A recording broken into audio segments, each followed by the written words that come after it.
आज महिलांच्या खात्यावर 8वा हप्ता, 9वा हप्ता आणि सोबत 10वा हप्ता सुद्धा जमा होणार। आदिती ताईंनी आजची तारीख दिली आहे, पण सर्व बहिणींना हे पैसे मिळणार नाही। 4 अटी बहिणींसाठी ठेवले आहेत। ज्या बहिणी या अटी पूर्ण करतील त्यांनाच आज 3000 रुपये मिळणार आहेत। याबरोबर महिलांना दवाखान्यासाठी अतिरिक्त पैसे देखील मिळणार आहेत। लाडक्या बहिणींना येत्या 2 दिवसात मार्च महिन्याचं अनुदान हस्तांतरित करण्यात येणार असल्याची माहिती समोर येते।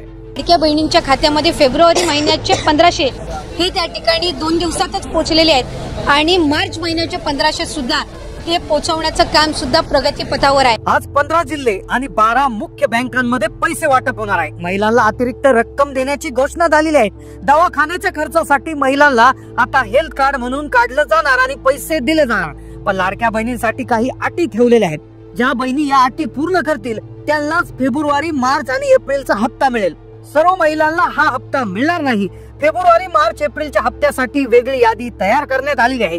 काही अटी आणि शर्ती ज्या बहिणी पाळतील त्यांनाच आज 3000 रुपये जमा होतील, कारण की 50 लाख बहिणींची योजना बंद झालेली आहे। लाडक्या बहिणींची सरकारकडून चक्क फसवणूक झालेली आहे। करणाऱ्यांनी मला वाटतं आता 50 लाख महिलांना यातून कमी करणार आहात। निवडणुकीकरता बहिणींना कशाला फसवलं?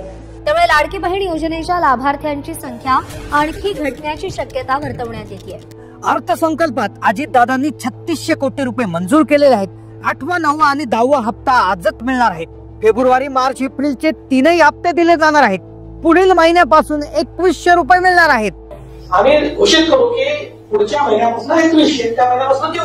आज 15 जिल्हे आणि 12 मुख्य बँकेत पैसे जमा होणार आहेत। याची यादी लक्षपूर्वक पहा। तुमच्या जिल्ह्याचा नंबर आज आहे की उद्या आहे, कारण की 2 दिवसात सर्व राज्यात पैसे मिळून जाणार आहेत। तुम्हाला काल, परवा किंवा आधी 1500 आले असतील तर तुम्हाला 3000 रुपये जमा होतील आणि सोबत काही अतिरिक्त रक्कम देखील महिलांच्या खात्यावर जमा होणार, जी हेल्थ कार्डच्या संदर्भात होणार। जे महिलांच्या आरोग्यासाठी शिबिर करणार महिलांना हेल्थ कार्ड मिळणार। फेब्रुवारी, मार्च, एप्रिलच्या हप्त्यासाठी काही अटी ठेवण्यात आले आहे। सर्व नियम धरले जाणार आहेत। ज्या बहिणी हे नियम पाळणार नाही त्या बहिणीला अजिबात पैसे मिळणार नाही। ज्यांना काहीच पैसे मिळाले नाही त्यांना 4500 आणि ज्यांना मिळाले त्यांना 3000। तर कोणत्या अटी पूर्ण कराव्या लागतील, कोणते नियम धरले जातील, अजितदादांनी दिली माहिती। चांगल्या भावनेने मुख्यमंत्री लाडकी योजना आणलेली होती। आम्ही नियमावली ठरवलेली होती। चुकीच्या गोष्टी थोड्या बहुत घडतात, पण त्या लक्षात आल्यानंतर दुरुस्त पण करायची असतात। ती आमची मानसिकता आहे। वेगवेगळ्या प्रकारच्या ज्या गोष्टी आम्ही ठरवलेल्या होत्या, मग एका घरामध्ये साधारण किती द्यायचं, त्यांचं उत्पन्न किती असलं पाहिजे वगैरे वगैरे, ह्या सगळ्याचे नियम हे धरले। लाडकी बहीण योजनेच्या 8वा, 9वा, 10वा हप्त्या संदर्भात अतिशय महत्वपूर्ण बातमी आज त्या ठिकाणी घेऊन आलेलो आहोत। 4 अटी आहेत। ज्या बहिणी 4 अटी पाळतील त्यांनाच सर्व पैसे मिळतील, अन्यथा पैसे मिळणार नाही। काही बँक खात्यांचा देखील मोठा प्रॉब्लेम झाला आहे। बँक खाते बंद करण्याचे आदेश देण्यात आले आहे। 35 ते 36 जे बँकेचे जे आहेत ते खाते बंद करण्याचे आदेश दिले आहेत। सर्वात आधी आपण अटी जाणून घेतोय, त्यानंतर जिल्ह्यांची यादी आपण जाणून घेणार आहोत आणि त्यानंतर कोणत्या बँकेत पैसे येणार संपूर्ण सविस्तर माहिती आता आपण देणार आहोत। 4 अटी सांगितल्या आहे। या अटी जर तुम्ही पूर्ण बसले तरच पैसे, अन्यथा पैसे येणार नाही। पहिली अट पहा। पहिली अट अशी आहे की तुम्ही फक्त आणि फक्त लाडकी बहीण योजनेचा लाभ घेतलेला असायला पाहिजे। तुम्ही लाडकी बहीण योजनेचा जर लाभ घेतला असेल, तुम्ही इतर योजनेचा लाभ जर घेतलेला असेल तर तुम्हाला 1 रुपया सुद्धा मिळणार नाही। पहा, ज्या महिला डबल योजनेचा लाभ घेत आहे, संजय गांधी निराधार किंवा दुसऱ्या योजना असतील, PM किसान, नमो शेतकरी, तर तुम्हाला 1 रुपया मिळणार नाही। दुसरी अट ठेवलेली आहे बघा। दुसरी अट आहे तुमचं उत्पन्न 2.5 लाखापेक्षा कमी असायला पाहिजे। ज्यांचं उत्पन्न 2.5 लाखाच्या आत आहे त्यांना इथून पुढे लाडकी बहीण योजनेचा लाभ मिळेल, अन्यथा मिळणार नाही। तिसरा नियम आहे बघा। ज्या महिलांच्या घरी किंवा नावावर 4 चाकी वाहन आहे किंवा ज्यांचं उत्पन्न चांगलं आहे, ज्या महिलांच्या नावे असंख्य शेतजमीन आहे, हा नियम सुरुवातीला शिथिल केला होता पण पुन्हा नियम लागू केलाय। हा नियम केल्यामुळे असंख्य महिला बाहेर गेल्या आहेत। लाडक्या बहिणीला आता लाभ मिळवायचा असेल तर आता 4था आणि अतिशय महत्वाचा नियम आहे आणि तो नियम म्हणजे तुमचं आधार कार्ड बँकेशी लिंक असलं पाहिजे। तुमचा आधार नंबर बँकेशी लिंक असलं पाहिजे। ते चेक करण्यासाठी तुम्ही UIDAIच्या वेबसाईटला जाऊन चेक करू शकता। आणि सगळ्यात मोठी अडचण अशी निर्माण झाली आहे की ज्यामुळे पात्र बहिणी देखील अपात्र झालेल्या आहेत। तर पहा, जर तुम्हाला 8वा अधिक 9वा अधिक 10वा हप्ता मिळवायचा असेल तर ही अट फार महत्वाची आहे। ती म्हणजे तुमचं आधार कार्डवरचं नाव आणि तुमचं बँक खात्यावरचं नाव एक आहे का, लक्षपूर्वक पाहायचं आहे। तुमचं आधार कार्ड आणि तुमचं पासबुक शेजारी घेऊन पहा, तुमचं एक्झॅक्टली नाव तसंच्या तसं आहे का लगेच चेक करा। ते जर नसेल तर तुम्हाला अजिबात पैसे त्या ठिकाणी मिळणार नाही। आज 15 जिल्ह्यामध्ये 15 जिल्ह्यांची नवीन यादी तयार झाली आहे. 15 जिल्ह्यात आज पैसे मिळणार आहेत. राहिलेले 15 जिल्हे उद्या असणार आहेत. तर जवळपास आजचे 15 जिल्हे कोणते, त्या 15 जिल्ह्यात तुमचं नाव आहे का पहा, कारण की 12 बँकांमध्येच विशेष करून हे पैसे येणार आहेत. तर पहा, या यादी अंतर्गत तुम्हाला समजून जाईल की आज कोणत्या आपल्या जिल्ह्यात पैसे येतील की नाही. तर त्या हिशोबाने तुम्ही बँकेत पैसे काढण्यासाठी जाऊ शकता. तर संपूर्ण महाराष्ट्रापैकी जर आपण बघायला गेलो तर सुरुवात जी होणार आहे तर ती रायगड पासून होणार आहे. पहा, रायगड जिल्ह्यामध्ये सर्वात आधी पैसे येतील.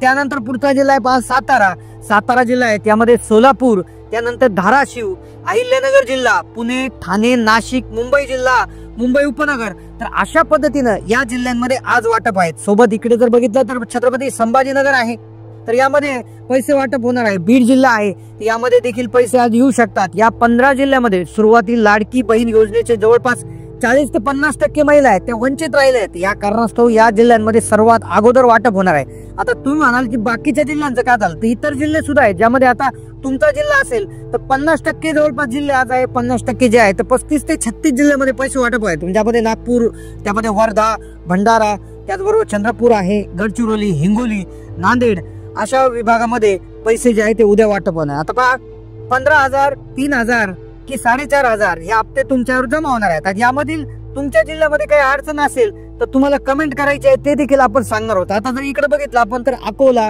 त्याचबरोबर बुलढाणा, वाशिम या जिल्ह्यामध्ये देखील पैसे लवकरात लवकर जमा होणार आहे. आता बघा, महिलांना मोठा लाभ मिळणार आहे. आता 8वा, 9वा आणि 10वा हप्ता लगेच मिळणार. आता उशीर नाही, आता होणार फक्त पैसे वाटप. परंतु महिलांना एक प्रश्न पडला होता की 2100 रुपयाचं काय झालं, 2100 रुपये कधीपासून खात्यावर येणार, 2100 रुपये कोणाला मिळणार. या संदर्भात देखील महत्वाचे अपडेट समोर आले आहे. काही तासांपूर्वीच निर्णय झालेले आहेत.